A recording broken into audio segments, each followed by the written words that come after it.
6 तारीख को सीएम साहब जी थुराना गांव में आने थे और सारे एरिया की मतलब महिला है, सरपंच है, सभी ने जाना था अपनी अपनी मांगों को लेकर के। और थुराना गांव में मैं भी उनके साथ गई थी। 10:30 बजे के करीब हमारे सीएम साहब जी वहां आए और उन्होंने बैठ कर के सभी से मतलब क्वेश्चन करने शुरू किए और उन्होंने ये बोला कि सेल्फ हेल्प ग्रुप की कोई भी महिला कौन से भी गांव से यदि आई है तो खड़ी होकर उसके बारे में कुछ बताएं। उन्होंने मेरे से जो क्वेश्चन किए मैंने उनके सही सही उत्तर दे दिए, लेकिन एक में मैंने बोल दिया कि सीएम साहब जी मैं चाहती हूँ कि हमारे गांव में महिलाओं के लिए एक फैक्ट्री बनवाई जाए ताकि बेरोज़गार महिलाएं, नौजवान, मजदूर सारे इसमें काम कर सकें। तो उन्होंने कहा कि चंद्रयान 4 चांद पर जब जाएगा तब चंद्रयान में आपको भेज दिया जाएगा।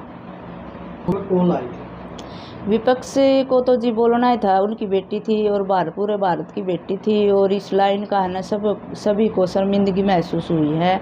उन्होंने अगर ये मेरे लिए बोली है लाइन है तो उन्होंने भी थोड़ा सोचना भी चाहिए था। और आप बोल रहे हो कि कहाँ से फ़ोन आए, सभी मंत्रियों के भाई फ़ोन कॉल आए हैं और सभी ने भाई मेरे को बेटी बहन मान के ने और ये कहा कि सीएम साहब से हमें माफ़ी मांगना चाहते हैं। ये बड़ी शर्मनाक बात है हमारी देश की महिला के लिए और हम सब शर्मिंदे हैं।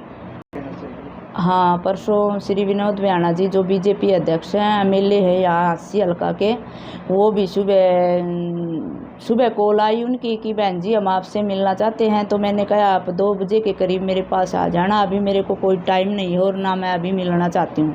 आप आओ तो 2 बजे के बाद आना। तो 2-2:30 बजे के करीब श्री विनोद बियाना जी मेरे घर आए और मेरे घर आकर उन्होंने मेरे से बातचीत की। पहले तो 1-2 घंटे तक मीटिंग हुई है, मैंने बड़े ज़ोर शोर से उनको जवाब दिए हैं कि सीएम साहब हैं तो क्या जी देश की महिला को ऐसे बोलेंगे। बहुत सारे सवाल जवाब मैंने किए। तो श्री विनोद बियाना जी बोले कि बेटी कोई बात नहीं, तुम हमारी बेटी है, सीएम साहब की तरफ से मैं आपको अपनी बेटी मानता हूँ, उसकी तरफ से मैं माफ़ी की गुहार लगाता हूँ। और बेटी तेरा कोई काम भी हो तो डिमांड लेकर सीधी चंडीगढ़ भी और हांसी हमारे ऑफिस में भी आ सकती है, आपकी सारी मांगें पूरी करेंगे। फैक्ट्री लगाने की जो मांग की थी मैंने कोई बड़ा हरा कारखाना तो मांगा नहीं था जी, एक फैक्ट्री महिलाओं के लिए मांगी थी जो कि गांव में 400, 500, 200 गज में मेरे को दी जाए जगह तो उसमें बैठ के लेडीज़ अपना काम कर लें। तो उन्होंने मेरे को 200 गज की ज़मीन दी है और उसमें मेरी फैक्ट्री लगवाने की मांग को मान लिया है।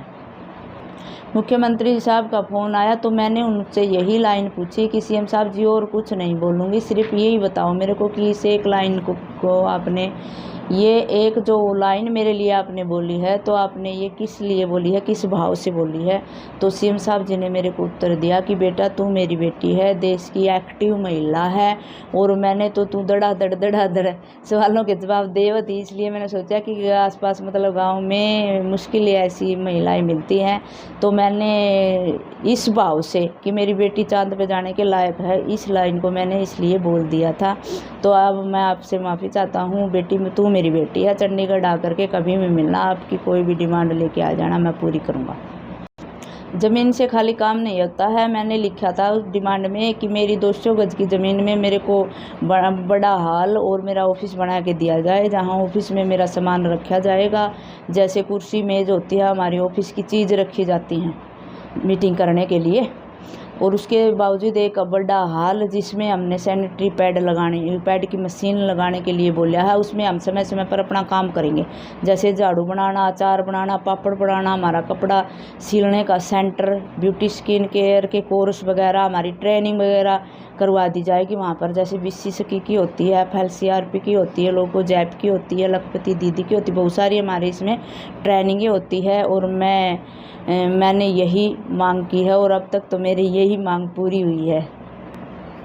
बिल्कुल सही नहीं है, पहले गलती करते हैं फिर माफ़ी मांगते हैं। चलो उसने इस बात को समझ लिया है और मेरे को भी अच्छी प्रकार से समझा दिया है और मेरे को कोई गिला शिकवा नहीं है, लेकिन मेरी डिमांड की मांग अभी जारी रहेगी और संघर्ष मेरा जारी रहेगा। और जब तक मेरी डिमांड पूरी नहीं हो जाती है, मुझे कोई कमियां दिखाई देगी तो फिर भी मैं बोलूँगी।